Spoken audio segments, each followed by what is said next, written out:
Welcome है बेटा आप लोगों का आज पहली क्लास में, जिसमें हम लोग आईईडी फुल फॉर्म बोले तो इंडियन इकोनॉमिक डेवलपमेंट। पहले ये वाली जो बुक है आपके 11th क्लास में होती थी, फिर 11th के बच्चों ने सीबीएसई के सामने जाके धरना दिया कि ये वाली किताब का नाम आईडी से हटा के स्लीपिंग बुक रख दो, खोलते ही नींद आती है। तो उन्होंने इसको उठा के कहाँ डाल दिया, फिर 12th में डाल दिया। फिर 12th के बच्चों ने सेम ऐसा ही प्रोटेस्ट किया कि सर हम बोर्ड के बच्चे हैं, हम पे रहम करो, हम इस किताब को खोलते हैं हमें नींद आ जाती है। तो फिर से उन्होंने उठा के इसको कहाँ डाल दिया, 11th में डाल दिया। पिछले 3 सालों से वापस से ये 11th को छोड़ के कहाँ आ गया है, ये 12th में आ गया है वापस से। लेकिन आपको इसको पढ़ के नींद ना आए, इसीलिए मैंने थोड़ा सा इंटरेस्टिंग बनाने की कोशिश की है बेटा। अब ये जो पूरा आईईडी है आपका, चैप्टर 1 को समझने से पहले ऐसे समझते हैं, ये जो आपका पूरा आईईडी है ये आपको पढ़ा क्या रहा है? क्या ये आपको बाबर की स्टोरी बताएगा या राजा महाराजाओं की स्टोरी बताएगा, या अगर आपको पास्ट ले जाएगा तो कितना पास्ट ले जाएगा भाई? पास्ट तो हमारा बहुत पास्ट है, लेकिन वो आपको कितना पास्ट ले गया। लेकिन जब ये बुक बनी तो बुक ने कुछ सेक्शंस डिवाइड किए। उन्होंने कहा ये बुक शुरू हो रही है 1947 से।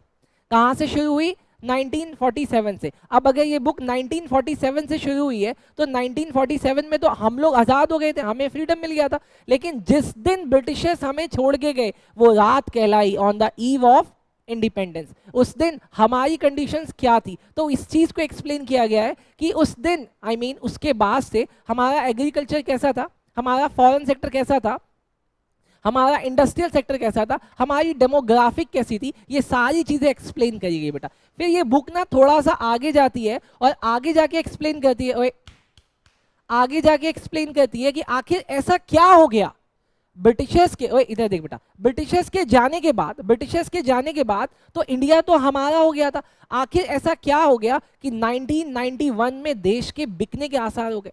हमारा देश 1991 में बिकने वाला था। ऐसे हालात हो गए थे जब ब्रिटिशर्स छोड़ के गए। ब्रिटिशर्स में से एक आदमी ने एक कमेंट कर दिया था जाते जाते कि हम तुमको इंडिया दे के जा तो रहे हैं, लेकिन तुम इंडियंस को एडमिनिस्ट्रेशन नहीं आता है और तुम अपना देश नहीं चला पाओगे। 1991 में उसकी ये बात सच होने वाली थी, बिल्कुल उसकी ये बात सच हो जाती। लेकिन फिर कुछ ऐसा होता है कि देश में एलपीजी आ जाता है बेटा। एलपीजी बोले तो लिबरलाइजेशन, प्राइवेटाइजेशन और ग्लोबलाइजेशन। और एक बार फिर से इंडिया जो डूबने वाला था, अगले 7 दिनों में हम उभर जाते हैं बेटा। डन। ये आपको 2021 तक की कहानी सुनाएगा, 1947 से लेके 2021 तक की बेटा। तो इसका मतलब बड़ा इंटरेस्टिंग होने वाला है कि आखिर कैसे हम फंस गए थे, फिर निकले, फिर वापस फंस गए थे, फिर वहां से निकले, और आज अगर हम इस स्थिति में हैं तो आखिर ऐसा क्यों है। इसके बाद ये बुक बनते बनते बनते बहुत लास्ट में आके आपको ये बताती है कि इंडिया, पाकिस्तान और चाइना, ये तीनों देश आस पास ही आजाद हुए थे, इनको फ्रीडम मिला था। लेकिन आखिर ऐसा क्यों हुआ पाकिस्तान हमसे बहुत नीचे चला गया, और आखिर ऐसा क्या हुआ कि चाइना हमसे बहुत आगे निकल गया? इसका मतलब कुछ ना कुछ चीजें हमने पाकिस्तान से अच्छी करी हैं और कुछ ना कुछ चीजें चाइना ने हमसे अच्छी करी हैं कि वो हमसे इतना आगे निकल गया। ये सारी चीज समझेंगे, इनको समझते समझते हम ये भी समझेंगे कि इंडिया जो वर्ल्ड मोस्ट पॉपुलेटेड कंट्री बन गया है, क्या हम हकीकत में पॉपुलेटेड हैं या नहीं है, या हकीकत में इस वर्ल्ड पॉपुलेशन का मतलब क्या होता है। सर जरूरी है क्या कि एक जगह जहाँ पे 4 लोग रहते हैं वहां किसी देश में 1 आदमी रह रहा है, या उससे दुगनी जगह में हम लोग 4 रह रहे हैं, या कोई देश बहुत छोटा है इन कंपैरिजन ऑफ बड़े कंट्री में? कंपैरिजन होना भी चाहिए कि नहीं होना चाहिए? डन। ये चैप्टर, क्या नाम है, ये बुक आपको ये भी बात बताएगी कि ये कौन कौन से करंट चैलेंजेस हैं जो हमें फेस करने पड़ रहे हैं बेटा। आखिर हमारे देश में रूरल डेवलपमेंट कैसा चल रहा है और क्यों हो रहा है, पॉवर्टी की क्या हालत है, इंफ्रास्ट्रक्चर क्या है, आखिर क्यों अनएम्प्लॉयमेंट है। तो इन सभी चीज़ों को पढ़ के मुझे नहीं लगता कि आपको नींद आनी चाहिए। लेकिन पास्ट में बच्चों को नींद आई है, कुछ बच्चे कोमा में भी चले गए हैं बेटा इसको पढ़ के। तो आप ऐसी बिल्कुल भी गलती ना करें इसको खुद से पढ़ने की बेटा। इसके लिए आपको बहुत बढ़िया टीचर लगेगा और आप सब बहुत फॉर्चुनेट हो कि आपको वो मिल गया है बेटा। डन। अब मैं आपकी दुनिया आसान बनाऊंगा, और एक तो ना मैं अपनी तारीफ कर लूँ उसको बुरा लग जाता है ना। अब अगले 40 मार्क्स जो आपको अपने बोर्ड में कमाने हैं, मैं हर एक मार्क्स की गारंटी लेता हूं बेटा, बस आप मेरे अकॉर्डिंग पढ़ते चले जाओ। डन। चलो जी, इंट्रोडक्शन कंप्लीट हुआ बुक का। अब मैं आता हूं इंट्रोडक्शन में, जो आपका पहला चैप्टर है बेटा। पहले चैप्टर का नाम है शाम बेटा। आप सबको शाम पसंद है, लेकिन एक ऐसी शाम है जो कोई भी याद नहीं करना चाहता, ये है इंडिपेंडेंस की शाम, on the eve of independence. आखिर उस रात या उस दिन हमारे देश में, ओ बेटा शाम आते ही इसकी आंखें नशीली हो गई बेटा, वो वाला शाम नहीं, इसकी आंखें नशीली हो जाती हैं शाम होते ही बेटा। चलो, ये वो वाली शाम है जिस शाम में ब्रिटिशर्स हमें छोड़ के गए थे, और उस समय हमारा इकोनॉमिक डेवलपमेंट की स्थिति क्या थी, हमारा एग्रीकल्चर कैसा था, हमारा इंडस्ट्रियल सेक्टर कैसा था, हमारा फॉरेन सेक्टर कैसा था, हमारा डेमोग्राफिक कंडीशन कैसा था। और इन सब चीजों को लेके हम ब्रिटिशर्स को एक्चुअली में गाली देना चाहते हैं या फिर कहना चाहते हैं नहीं तुम बढ़िया काम करके गए थे सर। आ जाओ सर, इसी चैप्टर को पढ़ते पढ़ते आपको कुछ मोस्ट इंपॉर्टेंट ईएस मिलेंगे जो आपको याद रखने पड़ेंगे, आपके एग्जाम में आते हैं। कुछ राइटर्स के नाम याद रखने पड़ेंगे, कुछ पर्सनालिटीज के नाम याद रखने पड़ेंगे, कुछ इंपॉर्टेंट चीजें भी याद रखनी पड़ेंगे बेटा। डन, आ जाओ सर, वो सारी चीजें शुरू करते हैं बेटा। सबसे पहले बेटा, सबसे पहले आओ, theme of this chapter. Theme of this chapter बेटा, थीम है क्या बेटा, थीम है become familiar with the state of Indian economy in 1947। Sir बात समझ में आ गई। पहली चीज, ये चैप्टर आपसे सिर्फ इतना चाह रहा है, the year of India's independence. Sir समझ में आ गया, मुझे ना इससे ज्यादा पढ़ना ना इससे कम पढ़ना।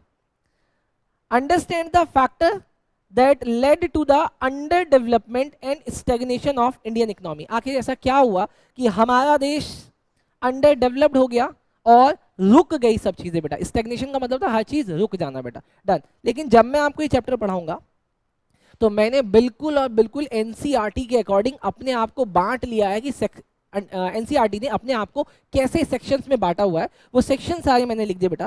पहले सेक्शन में वो बताता है economic development under British rule हुआ भी था या नहीं हुआ था, या जिसको हम मानते हैं वो है या जिसको हम नहीं मानते हैं। दूसरा है सर एग्रीकल्चर सेक्टर, तीसरा है इंडस्ट्रियल सेक्टर, चौथा है फॉरेन ट्रेड, उसके बाद है डेमोग्राफिक कंडीशन, उसके बाद है ऑक्यूपेशनल स्ट्रक्चर। आखिर जिस दिन ब्रिटिशर्स छोड़ के गया हम इंडियंस कर क्या रहे थे, हम एग्रीकल्चर कर रहे थे, सर्विस सेक्टर में थे या मैन्युफैक्चर कर रहे थे बेटा। अच्छा, लास्ट में वो बताता है इंफ्रास्ट्रक्चर, ये जो रोड हाईवे पुल ये सब बने हुए ये उन्होंने बनाना हमें सिखाया क्या, चलो सर वो भी सीखेंगे बेटा। लेकिन इन सब को सीखने से पहले एक चीज और सीख लो। बहुत सारे लोग कहते हैं कि ब्रिटिशर्स ने हम पे 200 साल राज किया, कुछ कहते हैं 300 साल राज किया, कुछ कहते हैं 400 साल राज किया। हकीकत में हमारे ऊपर राज किया किसने और कितने दिन किया वो देखते हैं सर। सबसे पहले ईस्ट इंडिया कंपनी बेटा, सबसे पहले ईस्ट इंडिया कंपनी हमारे देश में कब आती है सर, 1612 में आती है और कब तक रहती है, 1757 तक रहती है बेटा। ये टोटल कितने ईयर हो रहे हैं आसपास,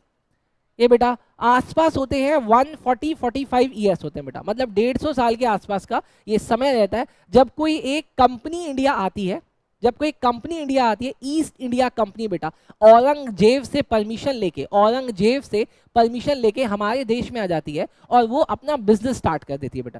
ठीक, लेकिन बेटा उसके बाद वो इंडिया में रूल करने लग गई, मतलब हमारे ऊपर। अब आप ऐसे समझना, ऐसे समझना कि आपके घर के अंदर, आपके घर के अंदर जो 20 लोगों की फैमिली है, एक आदमी घुस गया आपके घर के अंदर और आपसे वो चीजें करवा रहा है जो वो करवाना चाहता है। क्या ये पॉसिबल है?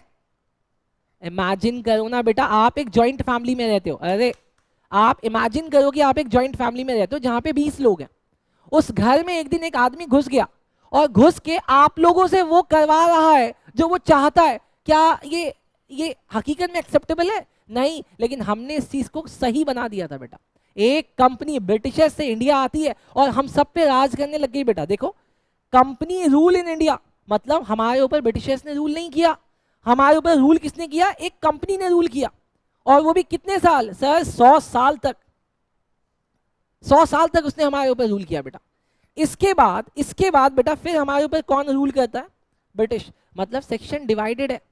पहले हमारे ऊपर एक कंपनी रूल करती है, बाद में जब हम उसकी कंप्लेन उस कंट्री को करते हैं तो उस कंट्री में जिसकी वो कंपनी थी वहां के ब्रिटिश गवर्नमेंट हम पे रूल करने लगते हैं बेटा।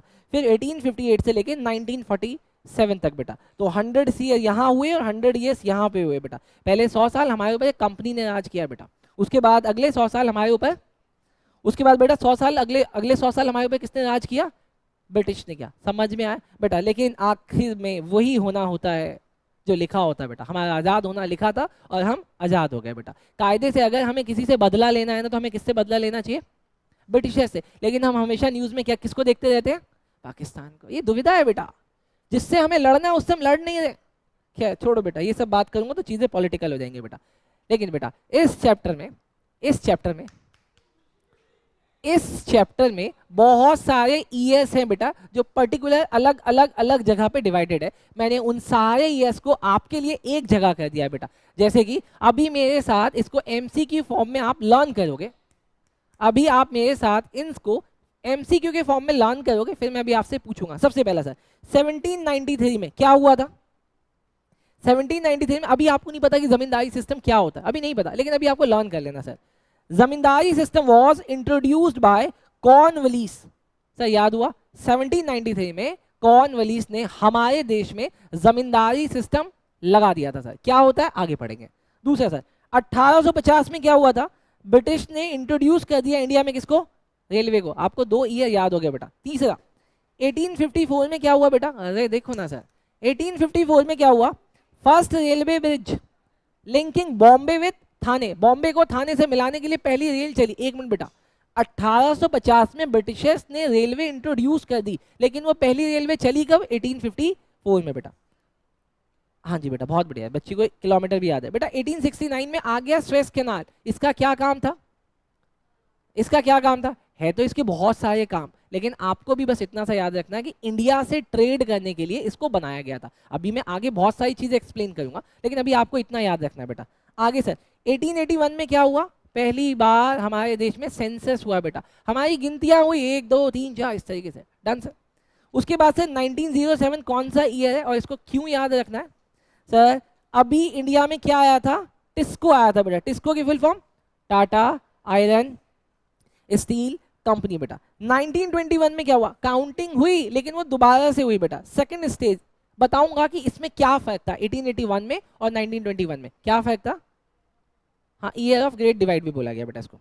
1932 में बेटा, अभी अभी अभी 1907 में 1907 में टाटा क्या लेके आई थी? टिस्को। और 1932 में वो क्या ले आई? टाटा एयरलाइंस ले आई बेटा। 1947 बेटा एक ऐसा साल जिसको आप लोग कभी नहीं भूल सकते बेटा। अब मैंने आपको 3 मिनट का टाइम दिया, मैंने आपको 3 मिनट का टाइम दिया। आप इस वीडियो को पॉज करो, सॉरी मैं अपने आप को रोक रहा हूं और आप मुझे लर्न करके दो।